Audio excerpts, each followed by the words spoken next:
Hello नमस्कार साथियों, science career line के यूट्यूब चैनल पे आप सभी का हार्दिक स्वागत है। आज का ये लेक्चर आपके लिए बहुत इंपॉर्टेंट होने वाला है। जो आईसीआर 2023 की प्रिपरेशन करना चाहते हैं, ठीक है, उनके लिए हम एक सीरीज़ लेके आए हैं कि आईसीआर 2023 की प्रिपरेशन के लिए एग्रीकल्चर की जो क्लासें हैं, क्या सिलेबस हैं, वैसे सिलेबस पहले डिस्कस कर रखा है, ठीक है। और आप सिलेबस का वीडियो देखना चाहते हैं तो प्लेलिस्ट में सिलेबस का वीडियो आपके साथ में शेयर कर दिया जाएगा या प्लेलिस्ट में डाल दिया जाएगा, एक सेकंड, ठीक है। तो आज का ये हमारा क्लास रहने वाला है एनिमल हस्बेंड्री ऑफ डेयरी, ठीक है। देखो, एनिमल हस्बेंड्री ऑफ डेयरी एक ऐसा पोर्शन है कि आपके लिए बहुत ज़्यादा बेनिफिट है, क्योंकि इनसे आईसीआर में आपको 10 से 15 क्वेश्चन मिलते हैं, ठीक है। ये आप देख सकते हैं, एक सेकंड, यहाँ देखो, आईसीआर में 10 से 13 क्वेश्चन, अब कभी कभार 15 क्वेश्चन तक भी पूछ लेता है, ठीक है। अब क्वेश्चन कैसे पूछेगा, कौन से चैप्टर से कितने क्वेश्चन पूछेंगे, सारे के सारे मैं आपके साथ में डिस्कस करने वाला हूँ। आप ज़्यादा से ज़्यादा आपके जितने भी दोस्त हैं जो 11th-12th में और आगे प्रिपरेशन करना चाहते हैं आईसीआर की, उनके साथ में शेयर करें, ठीक है। पहले हम एनिमल हस्बेंड्री की थोड़े सिलेबस के बारे में, कौन से क्वेश्चन कहाँ से पूछे जाते हैं, ठीक है, वहाँ डिस्कस करेंगे कि जेड में कहाँ से क्वेश्चन आते हैं, आईसीआर में कैसे आते हैं, सीयूईटी में कैसे आते हैं, मतलब बीएचयू के लिए जो आप एंट्रेंस टेस्ट देते हैं उनके लिए, ठीक है। करते हैं वीडियो स्टार्ट। एनिमल हस्बेंड्री का आईसीआर में बेटे 10 से 13 क्वेश्चन, जेईटी में लगभग 10 क्वेश्चन, सीयूईटी में 15 क्वेश्चन तक भी पूछे जाते हैं, ठीक है। अब देखो, हम इस मतलब जो क्लासें पढ़ेंगे उनमें मैंने भाई सिलेबस को आप में सबसे पहले एक प्रिपेयर नोट्स तैयार किए हैं, क्योंकि पीडीएफ के रूप से पढ़ाना पड़ेगा, क्योंकि बोर्ड वगैरह थोड़ी कोई प्रॉब्लम के कारण आगे जो बायो की क्लासें स्टार्ट करेंगे वहाँ करेंगे, क्योंकि अभी तक कोई ऐसा है नहीं बोट वाला मैटर, ठीक है। तो थोड़ा मैंने सोचा कि एनिमल हस्बेंड्री को शॉर्टली में ज़्यादा मतलब जल्दी से जल्दी कवर अप करें, क्योंकि ये ज़्यादातर थ्योरी वाला पार्ट है, तो बोर्ड पर लेंगे तो बहुत ज़्यादा टाइम लगेगा, क्योंकि वहाँ हर चीज़ लिख के पढ़ानी पड़ती है। तो ये थ्योरी आपको याद करने की चीज़ें हैं, तो ज़्यादातर मैं आपको समझा दूंगा इसमें कैसे करना है, क्या क्या पढ़ना है, ठीक है। अब आपको कैसे पढ़ना है, कौन कौन से चैप्टरों में हम डिवाइड करेंगे। सबसे पहले तो सामान्य पशुपालन विज्ञान, मतलब डेफिनेशन पढ़ेंगे कि भाई कौन सी परिभाषा किसकी है, पशुओं से रिलेटेड कौन कौन सी परिभाषा है, ठीक है, उनके बारे में पढ़ेंगे। यहाँ से एक क्या दो क्वेश्चन, कभी कभार 3 क्वेश्चन पे आईसीआर यहाँ से पूछता है। जेईटी में हर बार एक क्वेश्चन आता है, व्हेनेवर चांस की 2 क्वेश्चन आपको मिल सकते हैं, ठीक है। अगली बात करें नस्लें बहुत इंपॉर्टेंट है, आईसीआर में भी बहुत क्वेश्चन पूछते हैं, जेईटी हर बार 2 क्वेश्चन आपका लेकर जाता है, सीयूईटी में भी क्वेश्चन यहाँ से पूछे जाते हैं, ठीक है। उसके बाद में रोग में उनके कारण, रोग किसके कारण होता है, कौन सा बैक्टीरिया के कारण कौन से होते हैं, ठीक है, वायरस के कारण कौन से डिजीज़ होती है, ठीक है, और भी डिजीज़ है किन के कारण होती है, वहाँ से जो आईसीआर जेईटी में आपके क्वेश्चन पूछे जाते हैं उनके बारे में डिस्कस करेंगे। उसके बाद में औषधियाँ, मतलब रोगों को कैसे रोक सकते हैं, या फिर जितने भी कृमि होते हैं, मतलब पशुओं के शरीर को नुकसान पहुंचाने वाले, उनमें कौन कौन सी औषधि का हम यूज़ करें तो उनको हम रोक सकते हैं, उनके बारे में पढ़ेंगे। उसके बाद में हम पढ़ेंगे मुर्गी पालन से 2 क्वेश्चन आईसीआर पूछता है, 2 से 3 क्वेश्चन जेईटी में भी आपको पूछे जाते हैं। सबसे इंपॉर्टेंट टॉपिक मैं बताऊं आपको, दुग्ध विज्ञान है। दुग्ध विज्ञान में बहुत सारे क्वेश्चन जेईटी में भी पूछे जाते हैं। जेईटी की केमिस्ट्री आती है, उनमें से 2 क्वेश्चन आपको दुग्ध विज्ञान से मिलेंगे। लेकिन मैं मोस्टली यहाँ एग्रीकल्चर की बात करूँ तो एग्रीकल्चर में भी 2 क्वेश्चन आपको डेयरी साइंस से मिलेंगे, ठीक है। उसके बाद में मतलब अन्य महत्वपूर्ण बिंदु, जो कुछ चीज़ें छूट जाती हैं, इंस्टीट्यूट वगैरह जितने भी हैं जो हमने अन्य महत्वपूर्ण बिंदु के अंदर रखे हैं, वहाँ से आपको बहुत सारे क्वेश्चन मिलेंगे, ठीक है। ये मैं पीडीएफ भी आपको अवेलेबल करवा दूंगा, आप स्क्रीनशॉट लेकर भी देख सकते हैं इनको, क्योंकि बहुत इंपॉर्टेंट चीज़ें हम डिस्कस करेंगे। आपको पीडीएफ मेरा लाने का कुछ मकसद अलग है, क्योंकि मैं आपको साथ साथ में इनकी क्या है पिक्चर आइज आपको दिखा देना, तो आपको अच्छे से पता चल जाएगा कि हाँ इसमें क्या होता है, कैसे होता है, ठीक है।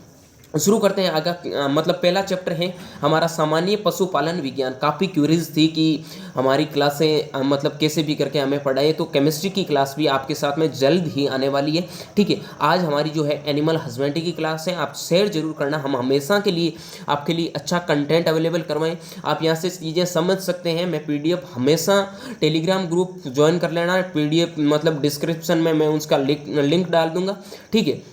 व्हाट्सएप ग्रुप भी आप ज्वाइन कर सकते हैं, जहाँ जो आपको डेली पढ़ाया जाएगा उनकी पीडीएफ वहाँ आप उतनी ही शेयर की जाएगी जो जितना आपको पढ़ाया जाएगा, ठीक है। आराम से देखो, आराम से खुद सेल्फ नोट्स बनाओ, क्योंकि भाई कहते हैं ना कि दूसरों के नोट्स और वो जो दूसरों की गर्लफ्रेंड होती है जो ज़्यादा टाइम तक काम नहीं आते, तो खुद बनाओ। हमने चीज़ें आपके लिए कंटेंट अच्छे बनाए, मैंने कंटेंट बनाया, ठीक है, आपने फोटोकॉपी करवा ली। अगर आप हाथ से जब तक चीज़ को नहीं लिखोगे ना, तब तक आपके लिए इंपॉर्टेंट मतलब याद करने में प्रॉब्लम आएगी। ज़्यादा से ज़्यादा चीज़ों को लिखा करो ताकि आपके लिए बेनिफिट्स होगा, ठीक है। बाकी जब तक आईसीआर देना है तब तक फालतू चीज़ों से हमें कोई मकसद मतलब रखना नहीं है, ठीक है। So let's start.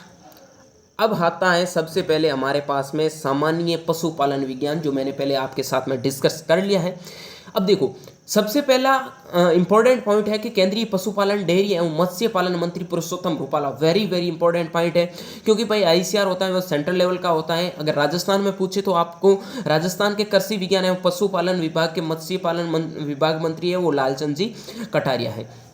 अब देखो, अब हमें ध्यान में ये रखना है कि भाई आपको मैं थोड़ा फोटो दिखा देता हूँ कि पुरुषोत्तम जी रूपाला कैसे हैं, लालचंद जी कटारिया कैसे हैं, उनके बारे में, ठीक है।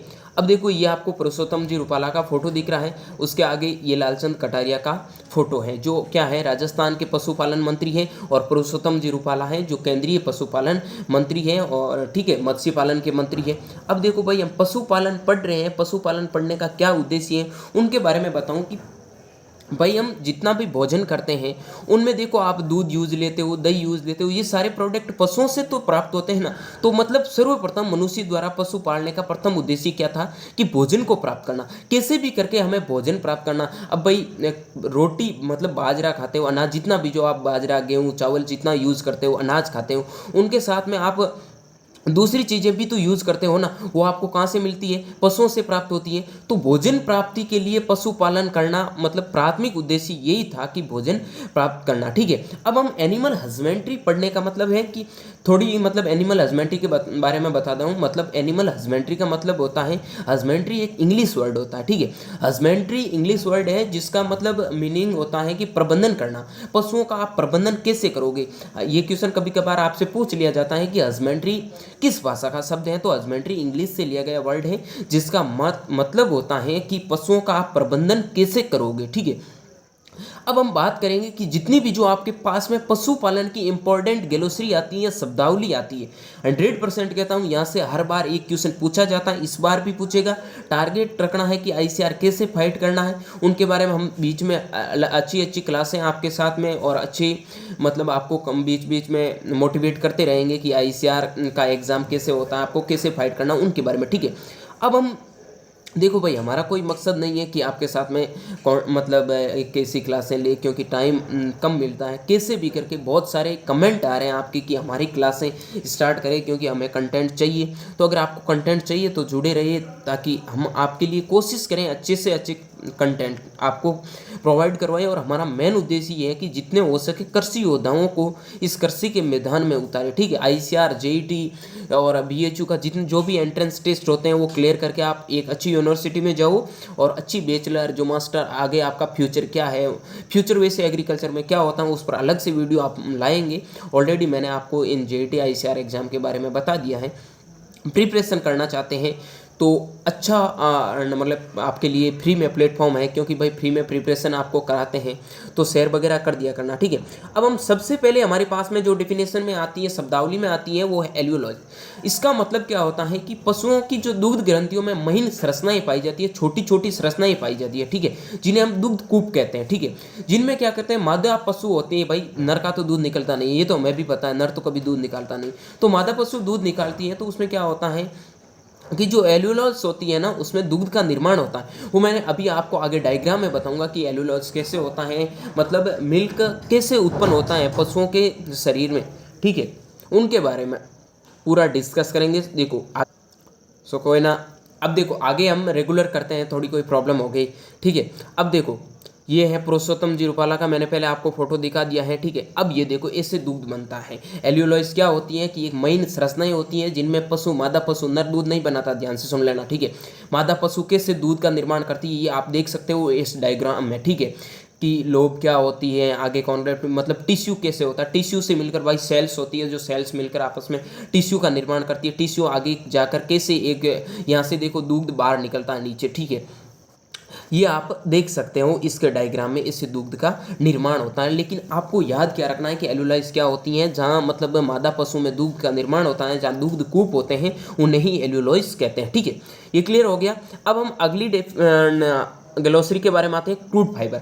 देखो ये क्या होता है कि सेल्यूलोज एवं लिग्निन का बना होता है, चारे में पाया जाता है। चारा होता है पशुओं का चारा, जितना भी हरा चारा आप सूखा चारा देखोगे उसमें ज़्यादातर क्या होता है, कार्बोहाइड्रेट पाया जाता है। ठीक है, कार्बोहाइड्रेट में मोस्टली सेल्यूलोज और लिग्निन जो चारे में देखने को मिलता है, जिसे क्रूड फाइबर कहते हैं। जिस चारे के अंदर आपको सेल्यूलोज और लिग्निन की मात्रा देखने को मिले उसे क्या कहते हैं, क्रूड फाइबर कहते हैं। ठीक है, ये तो क्लियर बेसिक चीज़ है, इतना कुछ जानने की जरूरत है नहीं। अगला हमारे पास में आता है क्ली। क्या करते हैं कि बीमार जितने भी पशु होते हैं उनको स्वस्थ पशुओं से अलग करना। भाई मतलब कोई महामारी फैल गई, ठीक है, अब उनको रोकना है आगे फैलने से, और बीमारी फैली हुई काफ़ी पशुओं में, ठीक है, जैसे आपने लंपी स्किन वगैरह देखा होगा, ये डिजीज़ थी मान लिया, और अब पशु सब साथ में रह रहे हैं तो आगे फैल रहा कोई, या फिर वायरस से होने वाली डिजीज़ है, तो उनसे अलग पशुओं को जो करते हैं उस प्रक्रिया को कहते हैं क्लिंग। आपको मैं फोटो दिखा देता हूँ कि ये देखो पशुओं का समूह है, इनमें क्या करते हैं, जितने भी जो बीमार पशु होते हैं उनको अलग कर लेते हैं, स्वस्थ पशु होते हैं उन्हें अलग कर लेते हैं। इन प्रक्रिया को क्या कहते हैं, क्लीन कहते हैं। ठीक है, क्लियर है ना। आगे हम बात करेंगे, वो हमारे पास में है कास्टिंग। वेरी वेरी इंपॉर्टेंट है कि पशुओं को जमीन पर लिटाना। देखो अब पशुओं को जमीन पर क्यों लिटाते हैं, क्या रीज़न है पशुओं को जमीन पर लिटाना, जैसे आगे हम पढ़ेंगे डीहॉर्निंग वगैरह, ठीक है, या फिर पास्चुराइजेशन वगैरह, ये ऐसी प्रक्रिया होती है जिसमें क्या है कि पशुओं को खड़े खड़े हम नहीं कर सकते, क्योंकि भाई मानो कि कोई दर्द होने वाली चीज़ होती है, हमारे भी सुई देते हैं तो कभी कभार ऐसा नहीं लगता है कि वो खड़े खड़े की सुई मार दे, ऐसा तो कभी हो नहीं सकता ना। उसी प्रकार क्या करते हैं पशुओं में डीहॉर्निंग वगैरह ये करते हैं ना, तो उस टाइम पशुओं को जमीन पर लिटाया जाता है। कैसे लिटाया जाता है, कभी पैर बांध कर लिटाया जाता है, या फिर उसकी मुंह से मतलब पूंछ तक जो लंबाई है मतलब शरीर को बांध कर उनको लेटाया जाता है। ठीक है, उस प्रक्रिया को कहते हैं कास्टिंग। क्लियर बात ये होनी चाहिए कि पशुओं को जमीन पर लिटाने की प्रक्रिया को हम कास्टिंग कहते हैं। क्लियर है। अब हम बात करेंगे डीहॉर्निंग। डीहॉर्निंग क्या होता है कि 15 से 20 दिन की उम्र में सींगों को हटा देना। अब देखो ये आगे क्लिंग वाली मैं फोटो आपको कास्टिंग वाली फोटो मैं आपको आगे दिखा दूंगा कि कास्टिंग कैसे करते हैं उनके बारे में, लेकिन थोड़ा ये 2-3 ये ग्लोसरी है उनके बारे में थोड़ा देख लेते हैं। ठीक है, डीहॉर्निंग क्या होता है, डीहॉर्निंग का मतलब होता है भाई सींग, मानो कि कोई को मतलब गाय रखनी है और गाय के ऊपर सींग नहीं होने चाहिए, कहते हैं ना मोटी गाय रखनी है। ठीक है, उनका क्या करना चाहिए कि जब पशु बच्चे को जन्म देता है तो उससे 15 से 20 दिन बाद सींगों को हटा देना। ठीक है, कैसे, मतलब जो क्लिंग बाहर निकल रही है, जैसे सींग धीरे धीरे ऐसे ऐसे भाई बाहर निकलने लगते हैं, तो उनमें क्या करते हैं सोडियम हाइड्रोक्साइड या फिर पोटेशियम हाइड्रोक्साइड रसायन प्रयोग करते हैं, या फिर ऐसे कोई गर्म चीज मतलब वो छड़ वगैरह होती है लोहे की, उनसे भी डीहॉर्निंग कर सकते हैं, यानी कि सींगों को दबा सकते हैं। ठीक है, ये चीज़ मतलब सोडियम हाइड्रोक्साइड और पोटेशियम हाइड्रोक्साइड रसायन आते हैं, उनसे भी आप कर सकते हैं। लेकिन कभी कभार कोई लोग छड़ का यूज़, लोहे की गर्म छड़ का यूज़ करके भी कर सकते हैं। ठीक है, इसमें कोई प्रॉब्लम होनी नहीं चाहिए। आमतौर पर क्या है, ज़्यादातर किसान परिवार से बिलोंग करते हैं, तो डीहॉर्निंग मैंने समझा दिया कि भाई सींगों को क्लिंका जो भी क्लिका होती है उनको दबा देना क्या कहलाता है, डीहॉर्निंग। तो आप समझ जाते हैं कि सींग कैसे दबाते हैं। ठीक है, अब हम बात करेंगे फलसिंग। गर्भित पशुओं को अलग अलग सांद्रित पदार्थ खिलाना। देखो भाई हमारे घर में भी मान लो कि कोई पशु ब्याने वाला है या फिर कोई ब्याह चुका है, ठीक है, तो उसको क्या करते हैं हम अलग से अनाज नहीं देते ना, वही होता है पल्सिंग। और क्या होता है भाई, पशु ने या तो पशु किसी बच्चे को जन्म देने वाला है या फिर पशु ने बच्चे को जन्म दे दिया।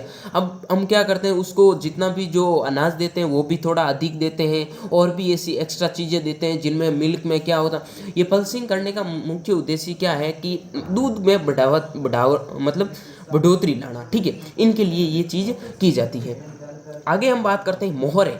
मोहरे क्या होती है, अंगोरा नस्ल की बकरी के बाल मोहरे कहलाते हैं। अब आगे हम जब नस्लें पढ़ेंगे उसमें आप पढ़ोगे कि अंगोरा नस्ल किसकी है।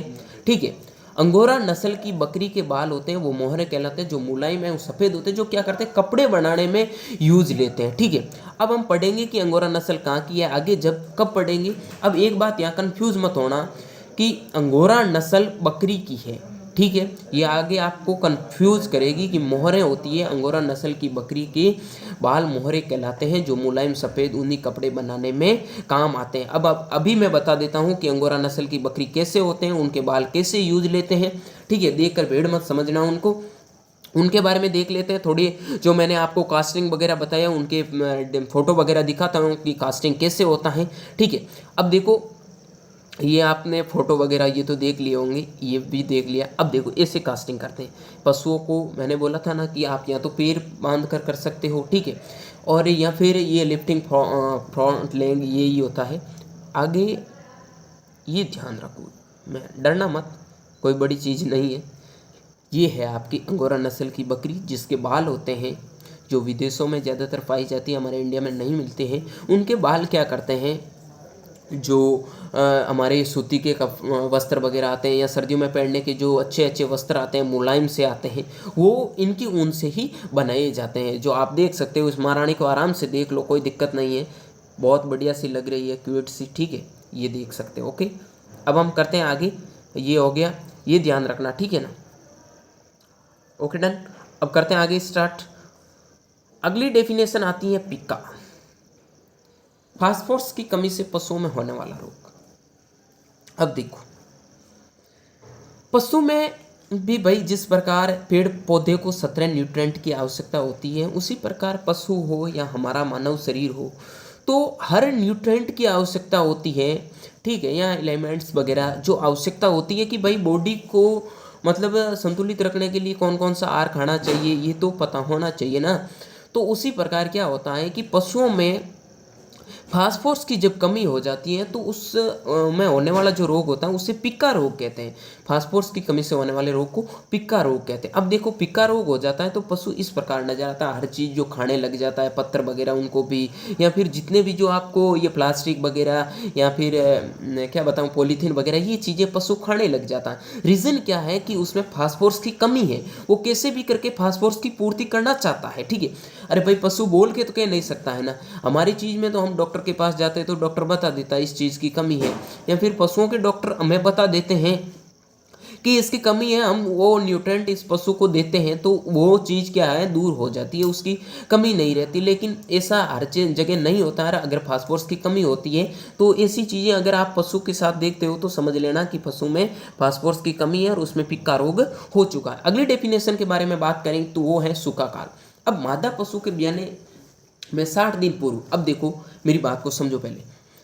मानो कि आपका कोई पशु है, ठीक है, जो ब्याह चुका है, दूध आ रहा है उसका, और अब आपको पता है कि गाय होती है वो 270 दिन के बाद में, मतलब जब इसकी संभोग की प्रक्रिया होती है, ठीक है, अंडाणु शुक्राणु आगे मिलाएंगे, कैसे मिलेंगे, जो बायो में मिलाएंगे, उनको मिलाने के बाद में गाय की गर्भावधि होती है वो 270 दिन होती है। तो आप मान के चलो कि गाय का मतलब संभोग होने के बाद में 210 दिन तक दूध निकाल सकते हैं। 60 दिन पूर्व निकालना बंद कर दिया जाता है। जैसे मान लो कि भाई अब दिसंबर चल रहा है और अगले सितंबर अक्टूबर जब भी आपकी गाय ब्याने वाली है, तो उनसे 2 महीने पहले जो दूध बंद कर देना, या गायों से जो दूध निकालना बंद कर देने की जो प्रक्रिया होती है उसे ही सूखा काल कहते हैं। ठीक है, अगली बात करते हैं, ये सूखा काल आप समझ गए। ठीक है, 2 महीने पहले जब भी पशु ब्याने का टाइम आता है, उनसे 2 महीने पहले क्या करना, दूध निकालना बंद कर देना, वही क्या कहलाता है, सूखा काल कहलाता है। अगली बात करते हैं कॉल्विंग या पास्चुराइजेशन। ठीक है, पास्चुरेशन भी कह सकते हैं आप इसे, हिंदी में पास्चुरेशन, कॉल्विंग भी कहते हैं। ये बहुत इंपॉर्टेंट टर्म है, बच्चा देने की क्रिया। अब मैं आपको बताऊंगा कि पास्चुरेशन इतना हमें डीप में नहीं पढ़ना है, क्योंकि जो वेटनरी वगैरह आगे डीप में पढ़ते हैं तो उनको भाई पास्चुरेशन क्या होता है, उनके बारे में, पास्चुरेशन के 3 स्टेप होते हैं, कौन कौन से स्टेप में पास्चुरेशन कैसे किया जाता है। हमें ऐसा ध्यान रखना कि जब भाई पशु कोई ब्याता है उसको कैसे मतलब बच्चे को बाहर निकालते हैं, ठीक है, उस प्रक्रिया को क्या कहते हैं, पास्चुरेशन कहते हैं। अब मैं आपको दिखा देता हूँ कि पास्चुरेशन के 3 चरण आप देख लो ना थोड़े फोटो में, हालांकि इतने अच्छे से नहीं दिख रहे हैं, लेकिन ऐसे समझो कि पशु अब क्या है, बच्चा देने वाला है, उस कंडीशन को क्या कहते हैं, पास्चुरेशन कहते हैं। ठीक है, ये देख सकते हो, यहाँ पशु बैठा है, यहाँ बच्चा देने के लिए जो प्रक्रिया स्टार्ट हो गई है, फिर पशु ने बच्चा दे दिया, पशु अपने मुंह के आगे लेके आ गया, यही पास्चुरेशन है। इसे आप कॉल्विंग कॉल्विंग भी बोल सकते हैं। विनिंग पद्धति का मतलब होता है बछड़े को माँ से अलग रख कर पालना। अब देखो, कभी कभार आपको मिलता है कि पशु का जब जन्म होता है थोड़े टाइम बाद पशु की मृत्यु हो जाती है और जो बछड़ा होता है अकेला रहता है, तो उस पद्धति को क्या कहते हैं, विनिंग पद्धति, यानी कि बछड़े को माँ से अलग रखकर पालने की प्रक्रिया होती है, उन्हें विनिंग पद्धति कहते हैं। ये आप खुद समझ जाना, इतना कुछ है नहीं। मतलब पशु को अलग रखो, या फिर कोई भी पशु है जिनको आप बछड़े को पशु से अलग करना चाहते हैं, ब्याह चुका है, दूध दे रहा है, या फिर आप उसको दूध छुड़वाना चाहते हैं, या पशु मतलब अपनी माँ से अलग रखना चाहते हैं, उस प्रक्रिया को विनिंग पद्धति कहते हैं। Okay done. अगली बात करते हैं हम डीबीकिंग के बारे में। ये क्या होता है कि पशुओं की चोंच को काटना। आगे मैं आपको थोड़ी फोटो में बताऊंगा कि भाई जो मुर्गियों की चोंच होती है उनका ऊपरी भाग 1/4 कर देना और निचला 1/8 भाग काट देना, इस यंत्र को कहते हैं डीबीकर, यानी कि मुर्गियों की चोंच को काटना डीबीकिंग कहते हैं। ठीक है, और जो यंत्र इसमें काम लेते हैं उसे डीबीकर कहते हैं। Okay done.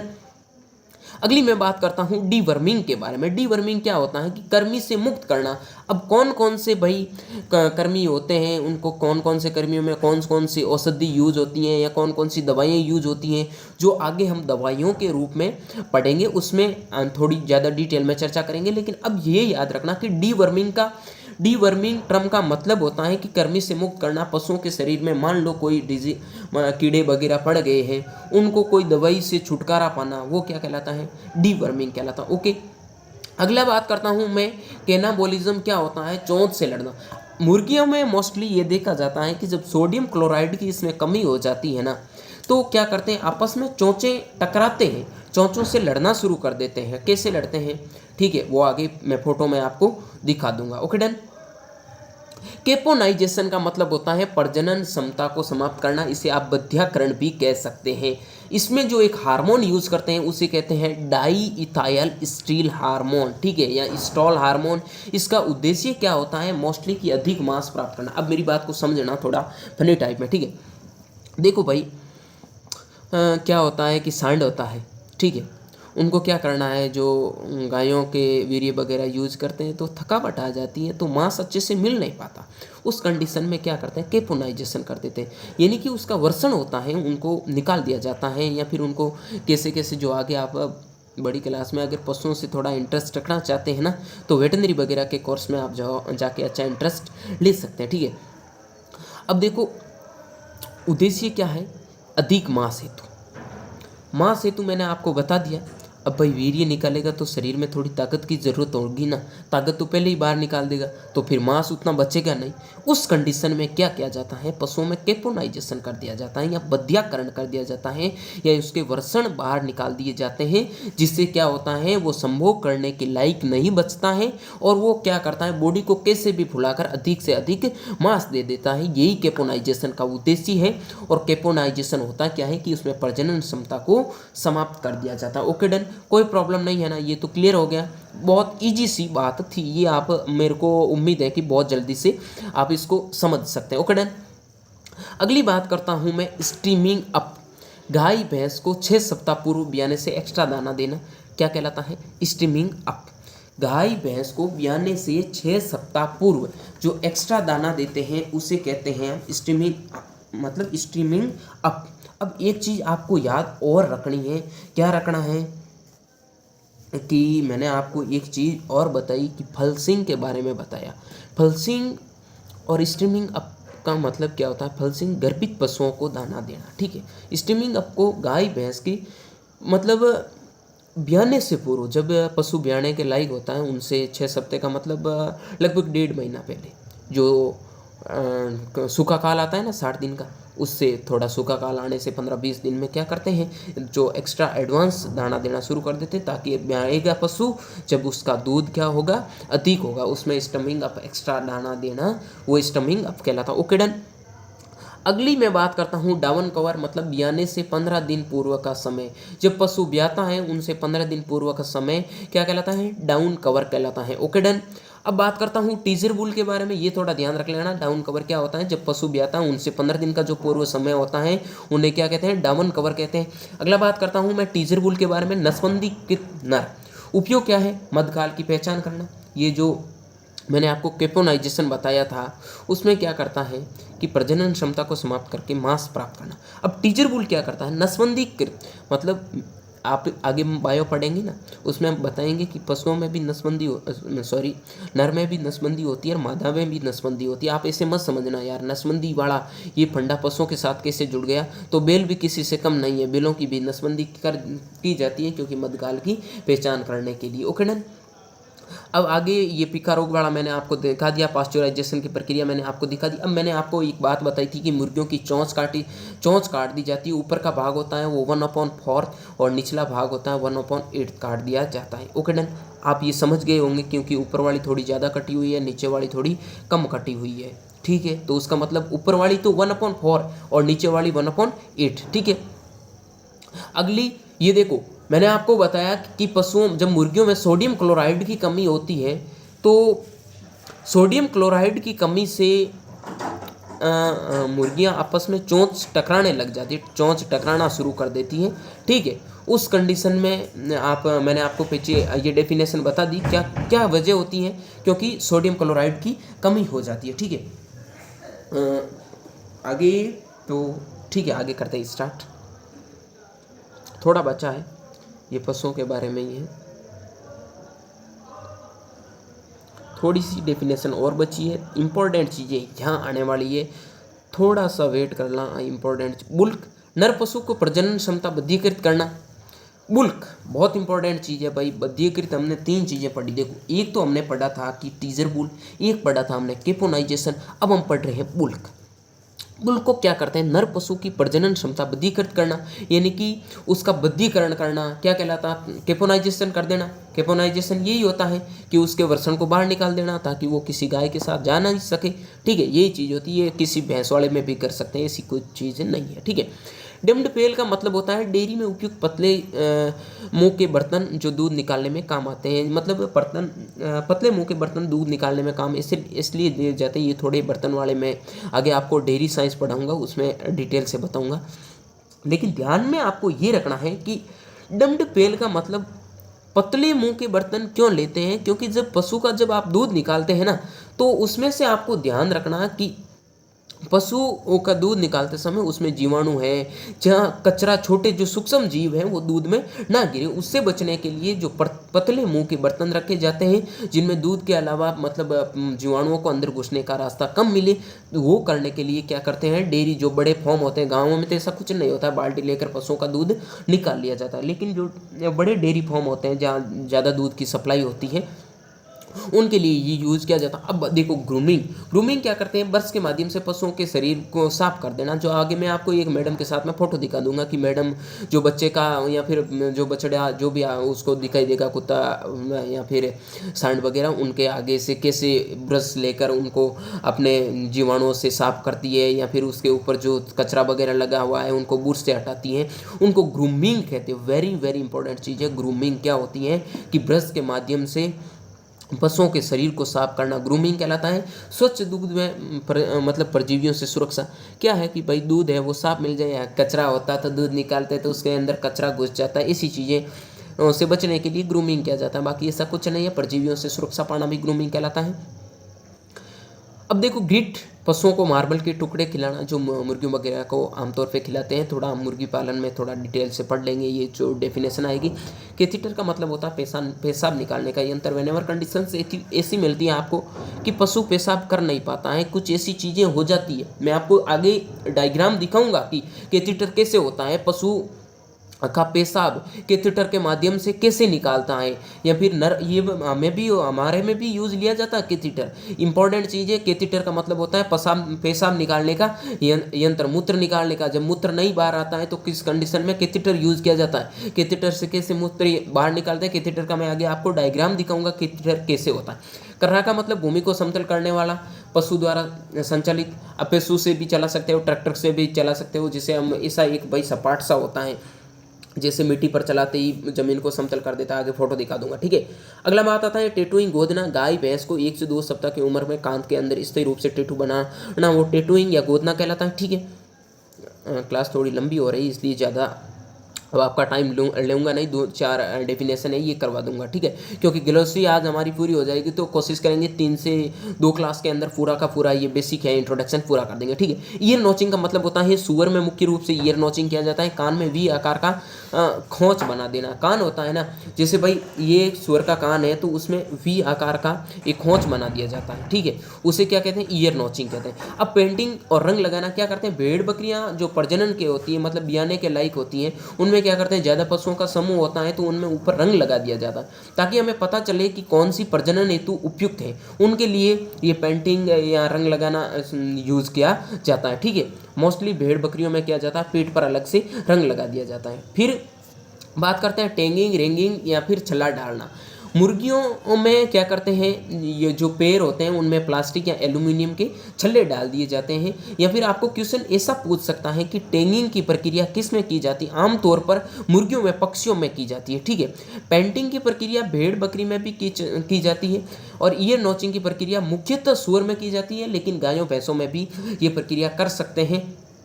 ये चीज़ थोड़ी ध्यान रखना कि ब्रांडिंग या दागना क्या होता है कि गाय और भैंस के पीठ के ऊपर नंबर लगाकर दाग लगाना जो ब्रॉडीलैक्स के द्वारा कर सकते हैं, ये एक अस्थायी विधि है। भाई नंबर लिखो और पशु के ऊपर किसी टाइम से मिट सकते हैं, साफ हो सकते हैं, ठीक है।